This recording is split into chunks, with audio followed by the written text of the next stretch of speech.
Hello guys, happy Tuesday. Nika here with your daily neuro nuggets. So grab a drink because my brain is dried out. That's what it feels like. And we need to be able to think properly because there are so many suspicious people in this case. And you guys, this is a very highly requested video. So many of you have asked from the very beginning for me to talk about Quinn Kelly. Now, why? Because he was dating one of the, I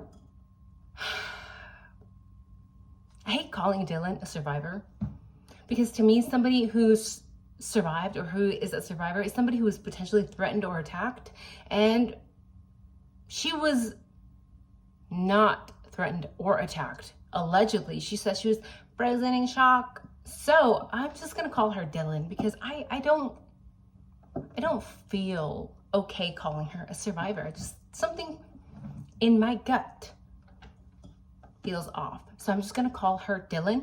Now, since you're already here, you might as well leave a like and a comment and subscribe because we need to talk about this. We need to spread this truth and get the real answers out there. And we are not afraid to question things. I don't care if it's Eric or that other guy or Dylan's dad, or I don't care, okay? Let's just talk about Quinn today.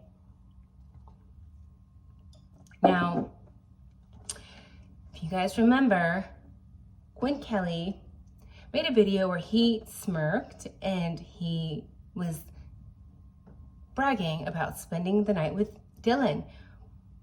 But then later on, he goes on to Twitter and says that he was not in Moscow that night and that he had never been to 1122 King Road. Allegedly, this, if you guys have any proof of this, send it to me, but allegedly Quinn Kelly sold his vehicle the very next day. Why is that not being questioned? If that's true, why is that not being talked about? Kind of weird, right? Now, something that gets my brain going when I think about Quinn Kelly is that he seems like he was very attached to Dylan from the videos and the short messages that we see back and forth between them. So one must wonder, did Dylan know the IDAHO4 was going to take place? And just to remind you, these are just my theories, my speculations. We're just asking questions, people.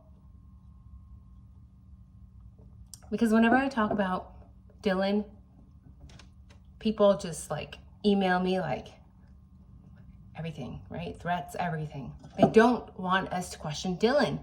Why? We are allowed to question whoever we want. This is America. Now, I've covered this before as well, wondering, is it possible that Dylan was jealous of the girls? And is it possible that because Dylan and Quinn Kelly had a very close relationship, that maybe Dylan could have asked Quinn for a favor? Or that maybe they were both at 1122 King Road on November 12th and November 13th, the night of the crime? One must wonder, one must question these things. Now, was it not Dylan Mortensen, the one who was insisting that KELLEY return? KELLEY had already left, yet Dylan asked her to come back to the house to party. Okay, again, these facts on their own don't seem like that big of a deal, but when you strand them together, it could paint a very dark picture. This has happened before. I had a dream when the crime actually took place, and of course this is just a dream, it doesn't mean anything, but in that dream, Quinn Kelly was the getaway driver. And it is just a dream, but in my dream that could technically explain the lack of DNA evidence in Kohberger's vehicle?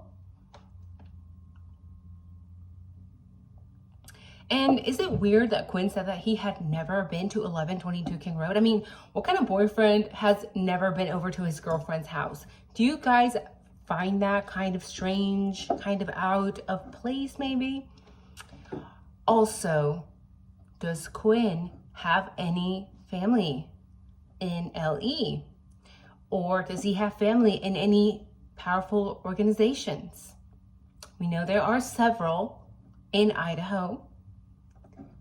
And I found someone by the name of Jeremy KELLEY. And this article is from this year. And Jeremy KELLEY is a convicted unaliver. I will link it in the description so you guys can read the article and see the picture. But he was, according to the article, released by accident. So we have a convicted unaliver roaming the streets. Now, one must wonder if this is the same Jeremy KELLEY that is allegedly the father of Quinn KELLEY. And if that is his father, what would a child learn throughout his life? Having a father who is an unaliver and convicted and in and out of jail. Probably nothing good.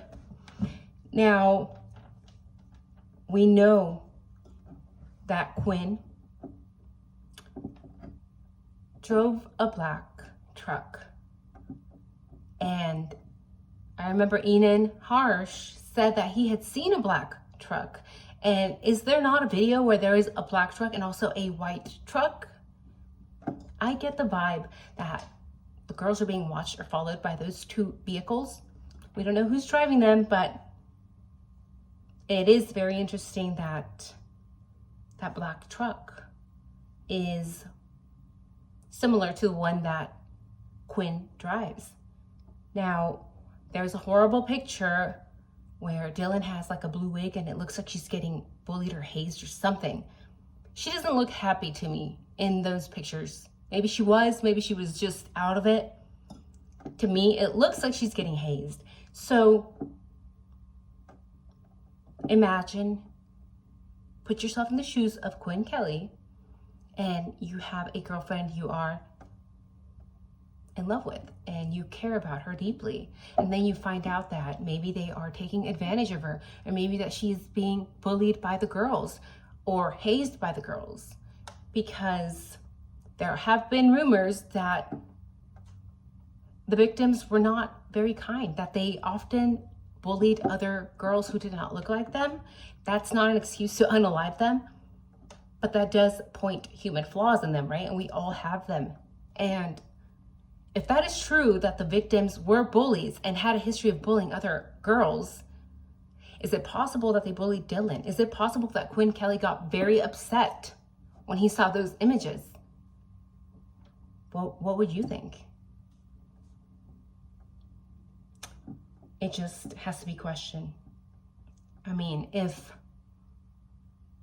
you are making somebody, a young woman, feel like an outsider, and her father or her significant other is severely overprotective, things can get out of hand very quickly. Again, I'm not saying this is what happened. This is just me speculating.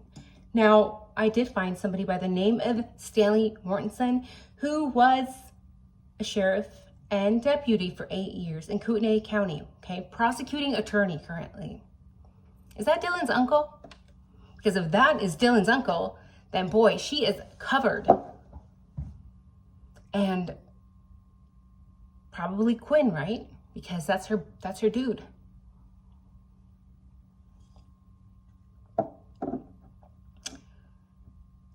Quinn looks young, weak. Dylan looks less young, less weak than Quinn, in my opinion.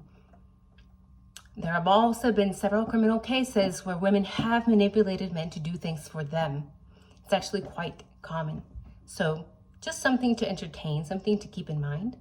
And very interesting that Quinn contradicted himself, right? First, he says he's staying the night, and then he's not. So which is it, buddy? Please, be honest. Just tell us the truth. Just tell us the truth.